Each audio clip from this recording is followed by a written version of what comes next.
ibu-ibu yang lebih dekat sama anak-anaknya, nanti insya Allah bisa menularkan informasi yang didapat dari kajian-kajian. Tidak hanya saya aja, juga ustadz-ustadz kita yang lain. Ibu-ibu nih yang tugasnya untuk menjaga keluarga, ya, menjaga akidah anak-anak, ya, untuk tetap memegang iman dan nikmatnya Islam. Insya Allah ya Bu ya. Alhamdulillah. Baik, pada hari ini saya diberi tema tadi apa? Natal, misteri ya. Misteri Natal dan Tahun Baru. Natal dan Tahun Barunya udah lewat kok, baru bahas sekarang. Nggak apa-apa, Bu? Hah? Udah telat nggak apa-apa? Berarti untuk Natal tahun baru tahun depan gitu, Bu ya? Masih lama. Ntar keburu lupa dong kalau begitu. Tapi nggak apa-apa, yang kemarin kan baru ya. Jadi apa ibu-ibu juga mungkin masih ingat saudara-saudara kita yang Kristen belum lama ini merayakan Natal dan berbarengan dengan sebagian umat Islam juga merayakan Tahun Baru. Judulnya kok dikasih misteri? Saya dikasih judul kok misteri sih? Oh, biar nggak penasaran. Baik. Ramai ramai. Baik, jadi gini, kita mulai dengan pembahasan ini yang mana tidak bisa dihindari ya Bu ya, tidak bisa dihindari. Kita yang hidup di negara Republik Indonesia, yang mayoritas Islam saja, kita masih bersaudara dengan saudara-saudara kita sebangsa dan setanah air yang merayakan hari Natal, ya kan? Nah, terus bagaimana nih sikap kita terhadap saudara-saudara kita yang merayakan hari Natal? Ya, harusnya tidak ada yang berubah sikap kita dengan saudara-saudara kita. Wong itu sebangsa dan setanah air kok, gitu ya. Tapi saya banyak sekali menerima pertanyaan, Pak, kok boleh nggak sih mengucapkan selamat hari Natal gitu kan ke teman-teman kita, majikan kita, bahkan masih ada yang saudara-saudara kita. Saudara saya juga masih banyak yang ikut Natal. Mungkin juga ada yang baru masuk Islam ya, malam-malam saudara-saudaranya juga masih banyak yang Natal. Jadi sebenarnya bersaudara itu kan ya tetap saudara walaupun beda keyakinan. Tetapi kalau sampai istilahnya sudah urusan keyakinan itu memang harus ada yang namanya saling pengertian gitu ya. Kita juga harus mengerti mereka, mereka juga harus mengerti kita. Gitu dong. Jadi kalau sudah saling pengertian, insya Allah tidak akan ada permusuhan. Sekarang kita sering mendengar pertanyaan tadi, boleh nggak umat Islam mengucapkan selamat Natal kepada orang Kristen? Kan gitu Bu. Yang ada tuh begini Bu, saya ngomongnya ibu terus dari tadi bapak-bapak nggak dianggap apa gimana? Ntar bapak-bapak tersinggung pada pulang, waduh repot juga. Mohon maaf ya Pak ya. Ini kan yang di depan saya ibu-ibu nih, bapaknya di samping soalnya nih. Harusnya saya duduknya begini gitu ya. Nah, yang ada begini, ulama-ulama kita itu ada perbedaan pendapat ya. Perbedaan pendapatnya adalah yang ada yang mengatakan boleh, ada yang mengatakan tidak boleh. Yang mengatakan boleh itu biasanya kalau umat Islam itu menjadi umat yang minoritas. Nah, misalnya di suatu negara, Islamnya minoritas, lebih banyak orang Kristennya gitu. Itu ulama-ulamanya masih ada yang mengatakan boleh mengucapkan selamat Natal, tapi harus dengan catatan Bu. Gitu. Syarat dan ketentuan berlaku, gitu. Kayak ikut undian gitu ya. Apa syarat dan ketentuannya? Yaitu umat Islam itu yang mengucapkan selamat Natal itu harus tetap menjaga iman dan akidahnya bahwa dia tidak mempercayai Tuhan bisa lahir jadi manusia. Itu Bu ya syarat dan ketentuannya. Tapi kalau di negara yang Islamnya mayoritas seperti di Indonesia ini, ya, itu ulama-ulama menyatakan bahwa tidak boleh mengucapkan selamat Natal kepada saudara-saudara kita yang merayakan. Paling banter, nah ini paling banter, paling jauh supaya supaya kita tuh masih bisa dibilang kita bertoleransi atau kita apa namanya menjaga hubungan baik. Paling banter ada usulan-usulan gitu. Ada ustadz yang mengusulkan ngucapinnya gini aja, selamat liburan gitu. Selamat, selamat apa dulu, Bu? Justru kalau selamat malah bisa berarti macam-macam. Oh, selamat. Kalau selamat udah pindah, Ibu ya. Jadi ada yang usul selamat liburan. Kalau saya pribadi ya Bu ya, saya tidak mengucapkan selamat Natal kepada saudara-saudara saya langsung, malah enggak. Kepada teman-teman saya juga enggak. Paling banter. Nah, paling banter kalau saya dalam tanda kutip terpaksa harus mengucapkan, saya mengucapkannya selamat merayakan hari Natal. Beda nggak Bu? Selamat Natal, selamat merayakan hari Natal. Beda nggak Bu? Beda kan? Nah, jadi kalau selamat merayakan, kita mengucapkan selamat kepada orangnya untuk merayakan hari Natal. Dia percaya Tuhan jadi manusia, itu adalah hak dia. Ya, Bu ya. Saya hanya mengucapkan selamat kepada orang yang mempercayai itu untuk merayakan kepercayaannya. Bukan saya mengucapkan selamat atas lahirnya Tuhan jadi manusia. Jadi beda, ya, Bu ya. Itu yang paling bisa saya lakukan. Tapi juga ada juga ulama-ulama di Indonesia yang masih berpendapat seperti yang ulama-ulama di luar yang boleh mengucapkan tapi dengan syarat juga ada. Ya kita gini aja Bu, kita sekarang mengambil sikap yang netral saja ya. Nanti ada yang bilang dari kalangan teman kita Kristen, ah gitu-gitu aja nggak boleh, itu kan cuma ucapan gitu katanya. Kalau dengar begitu gimana Bu? Hah? Kan cuma ucapan, masa nggak boleh? Gitu. Nah kalau kita dengar begitu, kita balik begini Bu. Iya kalau gitu, asyhadu alla ilaha illallah juga cuma ucapan. Mau nggak mereka mengucapkan? Tidak juga. Jadi kalau ucapan itu bisa bermakna akidah, ya kita saling jaga aja. Gitu. Sebenarnya yang saya tahu ya Bu ya, saudara-saudara kita yang Kristen juga sebenarnya juga nggak menuntut kok harus dikasih ucapan selamat Natal gitu. Ya, tidak terlalu menuntut juga. Diucapkan atau tidak diucapkan juga buat mereka tidak ada bedanya gitu. Ya, kecuali kalau mungkin ada hubungan pekerja atau karyawan dengan majikannya gitu misalnya. Paling hanya itu saja yang membuat si karyawan agak sulit posisinya. Ya, makanya paling banter dia harus belajar bagaimana cara mengucapkan tapi tidak melanggar atau merusak akidah sendiri. Paling itu, ya. Tetapi kalau misalnya ada begini, orang Islam kerja dengan orang Kristen, terus ketika Natal orang Islam ini disuruh pakai baju Santa Claus, disuruh pakai topi Santa Claus gitu. Nah, itu gimana? Nah, sebenarnya memang juga ada beda pendapat lagi, tapi yang kebanyakan bilang harusnya nggak boleh ya, karena sekecil apapun atributkah atau lambangkah atau simbolkah itu pasti ada makna di belakangnya, ya kan? Nanti ada kalau nggak mau pakai topi Santa Claus dipecat. Nah, itu nggak boleh. Di dalam aturan negara juga nggak membolehkan gitu istilahnya yang pemecatan karyawan bukan karena kinerja tapi karena tidak mau pakai atribut agama tertentu tuh nggak ada, nggak boleh gitu. Ya, jadi kita ya harus sama-sama mengerti lah gitu. Kita juga mengerti mereka, mereka juga mengerti kita. Jadi ya kita supaya bisa saling jaga kerukunan umat beragama. Gitu ya. Ini untuk masalah ucapan nih. Baru ngomongin ucapan itu udah hampir setengah jam nih. Belum misterinya. Waduh, kalau ngomongin misteri ini kemana-mana nih ntar nih ya. Masya Allah. Nah, sekarang buat ibu-ibu, ini kan mungkin taunya Natal itu kan cuman hari lahir yang disebut dengan Yesus Kristus, ya Bu ya. Betul kan? Ada nggak Bu kalau di Islam yang bilang Yesus Kristus itu sama dengan Isa Al-Masih? Sama atau beda Bu? Namanya aja beda ya, hurufnya beda. Enggak Bu. Walaupun namanya tulisannya beda, tapi maknanya atau artinya atau latar belakangnya atau ya bahasanya itu sebenarnya sama. Orangnya sama Bu, orangnya. Ya, cuman diceritakan berbeda gitu. Contoh misalnya apa ya?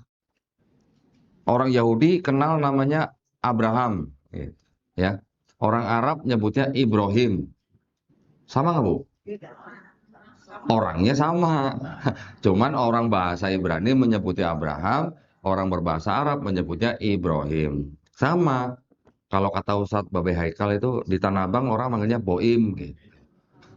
Boim kependekan dari Ibrahim. Ya, itu adalah masalah transliterasi atau paralel bahasa. Memang kalau nama itu kan harusnya nggak boleh diterjemahkan, ya. Tapi lidah orang kan memang beda-beda, ya. Contoh, nih apa namanya kameramen saya, orang Sunda bu nih. Kalau kita ngomong sama dia nih, bener nggak sih orang Sunda nggak bisa ngomong F? Katanya gitu bu ya. Dia bilang enggak, kata siapa itu fitnah, kata gitu. Tetap aja pakai P gitu. Kemarin saya nonton TV kayak gitu. Nah, itulah lidah lidah suku beda-beda gitu ya. Orang Jepang coba dipaksa suruh ngomong apa R ya. Nggak bisa ya ngomong R ya. Keluarnya tetap aja L gitu. Itulah bangsa-bangsa dengan bahasa masing-masing ya. Kitanya yang harus mempelajari. Jangan kita buru-buru Yesus, Isa, hurufnya aja udah beda jauh gitu. Nah, tapi kita nggak tahu Yesus itu dari mana. Kata Yesus bisa jadi Yesus dari mana? Itu sejarahnya memang panjang, ya. Jadi aslinya orangnya sama. Aslinya namanya dia tuh Iso sebenarnya. Karena dia dan orang tuanya itu adalah orang Yahudi yang berbahasa Aramaik. Pernah dengar Bu bahasa Aramaik? Di Palestina sana, di Palestina, tapi bagian utara ya Bu ya. Itu bahasanya sudah ada campuran dari bahasa-bahasa Syriak namanya. Disebutnya bahasa Aramaik. Aslinya mereka menyebut dengan nama Iso. Ya, orang Arab nyebutnya Isa. Iso sama Isa kan mirip. Mirip belakangnya aja gitu kan. Ketika bangsa Israel dijajah oleh Romawi, orang Romawi pakai bahasa Yunani. Orang Romawi suruh nyebut Iso, nggak bisa. Sama seperti orang Sunda nggak bisa ngomong F gitu. Mereka menyebutnya apa? Isus. Kalau orang Romawi selalu belakangnya ada us gitu. Saya nggak tahu mungkin engkus yang di Sunda juga mungkin keturunan Romawi apa enggak saya nggak tahu. Ya kan ada engkus gitu kan. Ya nggak tahu ya. Siapa tahu dulu ada leluhurnya orang Romawi nggak tahu juga. Jadi kalau orang Romawi ngomong selalu nama orang itu belakangnya selalu dikasih dengan apa namanya lafaz us gitu. Kalau orang Yunani bukan us, as ya. Jadi kalau Andreas gitu, belakang Matias gitu. Tapi kalau Romawi Matius gitu. Ya. Jadi orang Romawi menyebut Iso nggak bisa, dia nyebutnya Isus. Sampai abad ke-16, Bu. Abad 16 itu tahun 1500-an ya, berarti ya. Jadi kalau yang dianggap dengan Iso atau Isa ini lahir misalnya di abad pertama Masehi, ya. Ini abad 15 ini berarti 1500 tahun setelah ada Nabi Isa di sana. 1500 tahun baru orang Eropa nih, orang Eropa dari bangsa Itali. Namanya Giorgio siapa ya? Tursino namanya. Nah, saya nggak tahu nih orang Italia ini keturunan Jawa apa gimana kok Tursino. Jadi memang lucu ya kadang-kadang ya.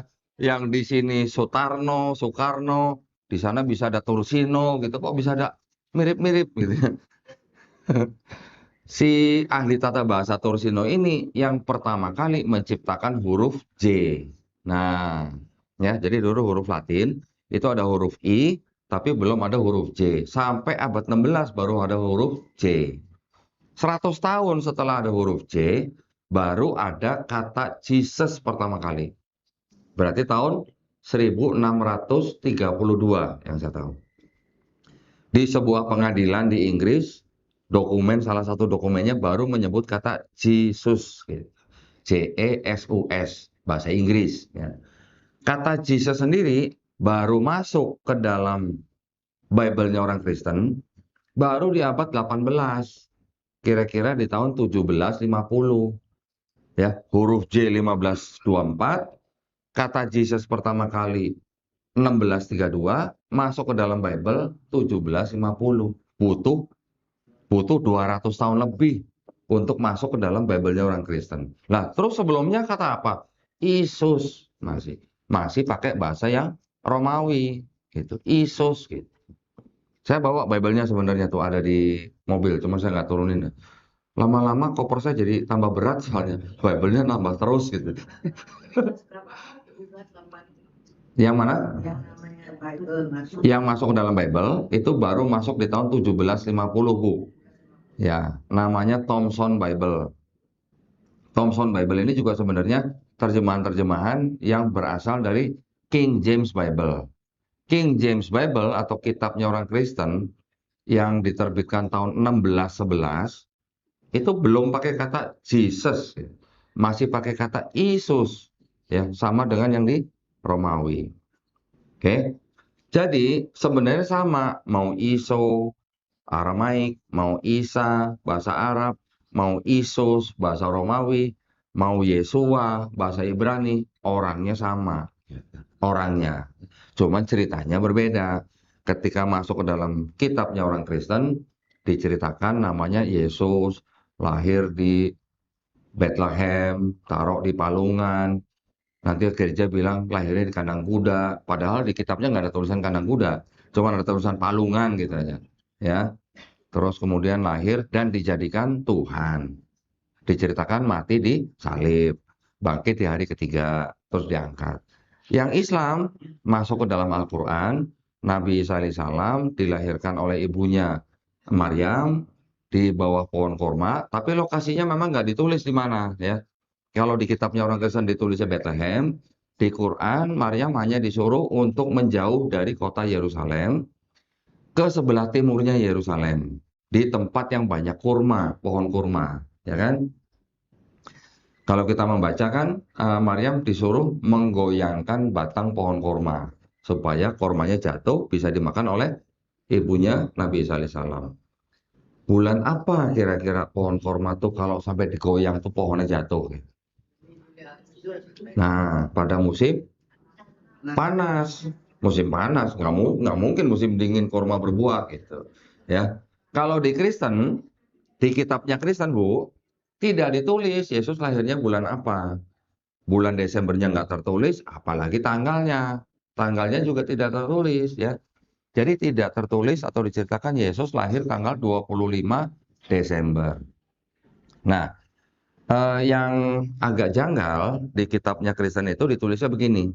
Sebelum Yesus itu lahir, itu malaikat Gabriel. Kalau kita sebutnya malaikat Jibril. Siapa, Bu? Cukup sampai Jibril? Tambahin dong, Bu, alaihissalam. Ya, gitu ya. Kalau di kitabnya Kristen disebutnya hanya malaikat Gabriel. Kalau di Al-Quran sebutnya malaikat Jibril alaihissalam memberitahukan itu apa namanya kepada Maria nih, ibunya Yesus, pada waktu gembala-gembala. Nah, gembala apa? Gembala domba. Sedang menggembala domba di padang. Gitu. Kira-kira kalau benar Yesus lahirnya bulan Desember, tempatnya di Palestina, padahal di Palestina tuh kalau Desember sedang musim dingin. Nah, pertanyaannya kan jadi gembala-gembala yang mana yang berani keluar malam-malam gembalain domba gitu. Itu nggak masuk akal gitu ya. Keluar rumah aja nggak berani, ini gembalain domba di padang lagi gitu. Nah, itu yang mendapat kritikan bahwa tidak mungkin Yesus lahir pada bulan Desember, gitu ya. Karena juga tidak tertulis gitu. Nah, terus dari mana dong orang Kristen kok bisa merayakan kelahiran Yesus bulan Desember gitu? Ada tradisi, Bu, ya, tradisi tidak cuma hanya bangsa Israel, tapi dari bangsa-bangsa sebelumnya yang punya cara menghitung orang ini lahirnya bulan apa gitu atau tanggal berapa gitu. Dari mana? Bagaimana caranya? Kalau orang-orang itu tahu kapan orang itu mati. Nah, ketika orang mati, tanggal berapa kan ketahuan. Dari tanggal itu, zaman dulu tradisinya, mereka mengatakan bahwa kalau dia mati misalnya nih Bu ya, misalnya tanggal 25 Maret misalnya. Berarti dianggapnya 25 Maret itu adalah hari di mana orang itu sedang sedang terjadi pembenihan di kandungan ibunya. Paham nggak Bu maksudnya? Bukan lahir Bu, belum lahir, baru menjadi, nah, baru menjadi dibuahi gitulah Bu lah, ya, pembenihan gitulah. Jadi kalau misalnya dia matinya 25 Maret, orang zaman dulu bilang berarti dia jadi manusia di perut ibunya juga tanggal 25 Maret. Baru jadi nih Bu. Berarti kalau 25 Maret lahirnya bulan apa? Kan tinggal tambah 9 bulan. Ya kan? 25 Maret tambah 9 bulan, jatuhnya Desember. 25 Maret ke 9 bulan, jadi 25 Desember. Gitu Bu caranya. Cara mereka ngitung gitu ya. Gampang banget gitu istilahnya. Tapi itu adalah tradisi ya. Sekarang bagaimana kita bisa menentukan orang itu di benih ibunya? Dia harus ke dokter kandungan, ibu kapan terakhir datang bulan gitu kan gitu. Ditanyanya begitu kalau sudah masuk ke dalam ilmu pengetahuan. Tapi zaman dulu kan belum gitu. Makanya orang dulu menganggap orang itu lahir caranya dihitung mundur dari tanggal dia mati. Gitu. Ya, itu cara pertama mereka menghitung. Ya, itu orang-orang tradisi bangsa Yahudi. Diteruskan sama Kristen. Kristen yang sudah tumbuh di abad pertama, kedua, ketiga, itu apa namanya, mengikuti tradisi bangsa Yahudi, menghitung tanggal lahirnya Yesus menjadi dengan cara seperti itu. Karena matinya dianggap tanggal 14 bulan Nisan. Nah, ini tradisi Yahudi lagi nih Bu nih ya. Bulan Nisan itu bulannya Yahudi.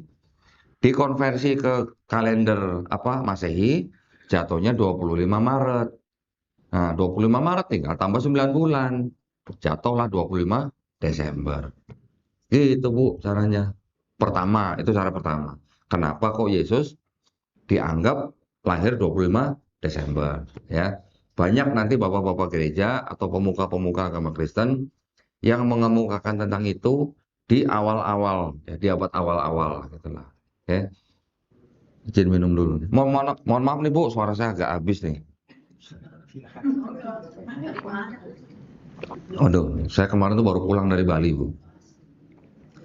Di Bali, ceritanya kan tahun baruan ya Bu ya. Oh, tahun baru ke Bali ngapain coba? Aduh.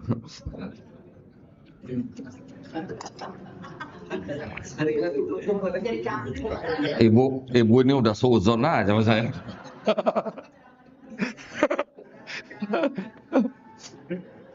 31 Desember terbang ke Bali, mau ngapain coba tuh? Ah, pasti dugem gitu. Padahal Bu, 31 Desember saya ke Bali, saya diundang sama satu keluarga Bu, keluarga Muslim. Tinggalnya di Denpasar. Anaknya kelas 2 SMA. Bulan September yang lalu, anak mereka murtad. Masuk agama Katolik. Anak kelas 2 SMA, Bu, umur 16 tahun. Kok bisa? Nah, loh, kok bisa? Bisa lingkungan. Orang tuanya baru ngaku sama saya. Iya kok, saya ini kurang perhatian sama anak kok. Saya ini sibuk. Bapaknya kerja di BNI, ibunya kerja di Mandiri. Oh, dua-duanya orang sibuk semua lah. Anaknya 3, mungkin kurang perhatian. Ketika kurang perhatian, umur 16 tahun kan lagi nyari siapa aku gitu kan. Nah, jadi dia mencari jawaban, dia tanya-tanya kepada orang tuanya nggak bisa jawab, dia tanya-tanya kepada ustadz, ustadznya juga nggak bisa jawab. Dia tanya ke gereja, dijawab gitu. Dijawab dengan doktrin. Gitu. Akhirnya dia murtad bulan September yang lalu, orang tuanya minta tolong, ya kan? Akhirnya dari apa namanya iparnya keluarga ini, nonton video saya gitu kata sering nonton gitulah. Istrinya udah komplain, kok ini apa namanya suami saya nih kalau malam bukan pegang saya, pegangnya handphone kata. Nonton video Kodoni terus katanya. Bukan saya yang dipegang gitu. Anaknya berapa Bu? 3. Itu udah dipegang Bu ya. Nah, akhirnya diundanglah saya ke sana. Saya punya waktu 31 Desember, saya terbang ke sana, nyampe sore langsung ke rumah orang tua itu, ngobrol, diskusi dari jam 7 malam ya sampai jam 12 malam. Sampai jam 12 malam. Nggak dikasih makan lagi. Sudah dibeliin makan, cuman karena saya udah keburu ngobrol, jadi makanannya nggak kemakan gitu. Udah ngobrol 3 jam baru ingat, oh iya belum makan, sambil makan sambil ngobrol. Jadi alhamdulillah ketika di Bali 31 Desember pukul 12 malam, 12 maksudnya tanggal 00 ya, pas pergantian tahun baru itu di rumah itu di sekelilingnya semuanya pada mercon semua. Wah, berisik banget. Tetapi ketika mercon itu semua dinyalakan, saya mensadarkan anak itu kembali masuk Islam. Alhamdulillah, ya. Hah? Iya, yuk. Ya kalau mau dibilang cepat, tapi dari bulan September, Bu. Karena orang tuanya baru tahunya 2 minggu kemarin. Baru tahunya baru pertengahan Desember, September, berarti Oktober, November, Desember, 3 bulan baru ketahuan. Ya. Nah, alhamdulillah. Jadi saya kembali bukan dugem, Bu, gitu. Ajeb-ajeb gitu.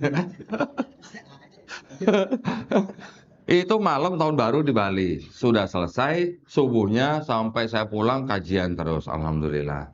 Dibikin sebuah acara di Bali, di sebuah kafe yang punya Muslim. Alhamdulillah, dibikin acara, undangan bebas buat siapa aja mau datang boleh. Ya, yang datang banyak kan Muslim, tapi ada orang Kristennya juga. Ya, datang juga di acara itu, dengerin gitu. Nah, di Denpasar. Ketika diberikan waktu tanya jawab, si moderatornya bilang, ada yang non Muslim di sini, ada yang tunjuk tangan. Nah, silakan yang non Muslim duluan yang tanya, saya bilang. Yang Muslim harus sabar, saya bilang. Tunggu ya, yang non Muslim dulu yang tanya. Ya sudah, dia tanya, saya jawab. Kemudian acara selesai, yang non Muslim ini ngobrol lagi sama saya sambil makan. Ngobrol 1 jam lah, kurang lebih 1 jam ya. Alhamdulillah masuk Islam di kafe itu gitu. Masuk Islam di kafe. Enggak, Bu, kalau yang kafe cuma satu, yang lain masjid semua. Tapi satu kali saya ngisi kajian itu di sana, kajian subuh, namanya kajian musola apa gitulah, saya lupa namanya, tapi judulnya musola gitu ya. Ketika saya masuk, mana musolanya, Pak? Oh, di lantai 2. Oh ya, naiklah kita. Begitu naik, saya lihat lebih besar dari ini, Bu, tempatnya. 3 kali lebih besar dari ini. Disebut musola. Bingung nggak, Pak? Saya begitu naik, ini musola nih, Pak, saya bilang gitu. Tanya sama DKM-nya kan. Dapat izin masjid susah, Tat, kata gitu. Ya, susah dapat izin untuk masjid itu susah. Di seluruh Denpasar itu katanya masjid cuma 4 katanya. Yang lain ada, tapi namanya sebut musola-musola gitu. Tapi musolanya gede-gede, Pak. Musola sama ini 3 kali lipat gedenya dari ini. Alhamdulillah ya. Ya, artinya saya senang karena saya bisa membagikan ilmu-ilmu yang disebut dengan ilmu kristologi. Iya, ilmu seperti inilah yang membandingkan antara Islam, Kristen, dan Yahudi. Jadi, kalau kita tahu di dalam kitabnya mereka isinya apa gitu ya, ketika kita berbicara dengan orang Kristen sendiri, dan kita bisa membuktikan asal-usul kitab mereka dari mana, siapa yang menulis, ada kitab yang tidak diketahui siapa yang ngarang, terus ada ayat-ayat yang kontradiksi, bahkan ada ayat-ayat yang tidak otentik. Jangan bilang tidak asli, Pak. Orang bilangnya palsu. Saya bilangnya tidak sahih aja, Pak. Kita tahunya kan sahih ya, Pak ya. Sahih, doif gitu ya. Saya bilangnya tidak sahih gitulah. Ya, artinya kita hanya mengajak saudara-saudara kita untuk berpikir gitu aja. Tapi kita tidak boleh memaksakan. Ya, terus kita bisa membuktikan bahwa di dalam kitab sendiri, kitab mereka sendiri, ternyata yang disebut dengan Yesus Kristus itu yang dituhankan oleh saudara kita. Ternyata kok malah kita yang mengikuti perbuatannya. Tahu nggak Bu maksudnya? Tahu nggak Bu maksudnya? Di Islam kita yang laki-laki sunat, ya kan? Di kitab mereka Yesus sunat. Di Islam kita sholatnya sujud. Di kitab mereka nggak cuma Yesus saja. Yesus, Abraham, Musa, Nuh, terus kemudian Harun, Daud, kemudian Esra, Yosua, semuanya pada sujud. Di kitab mereka ada ayatnya. Kita semuanya ya sholatnya sujud, gitu. Kita puasa, ya Bu ya. Yesus puasa, Nabi Musa puasa, semua pada puasa nabi-nabinya di kitab mereka. Kita nggak makan babi. Yesus sendiri juga nggak makan babi. Karena dia bilang, aku datang bukan untuk membatalkan hukum Taurat. Aku datang untuk menggenapi. Sebelum langit dan bumi itu hancur, satu iota pun dari Taurat tidak akan dihilangkan. Nabi-nabi yang lain sebelumnya juga nggak makan babi. Kita nggak makan babi. Di kitab mereka juga diceritakan bahwa kalau yang di kitab mereka kan yang disalib Yesus, ya kan? Di Quran kan orang yang diserupakan. Jadi terlepas daripada yang di kitab mereka tuh yang disalib siapa, ketika jenazah yang diturunkan, dikafani. Kita juga dikafani ya Bu ya? Iya, kan udah meninggal kok. Kan belum. Maksudnya yang meninggal di dalam Islam, jenazah dikafani. Di kitab mereka juga dikafani. Gitu.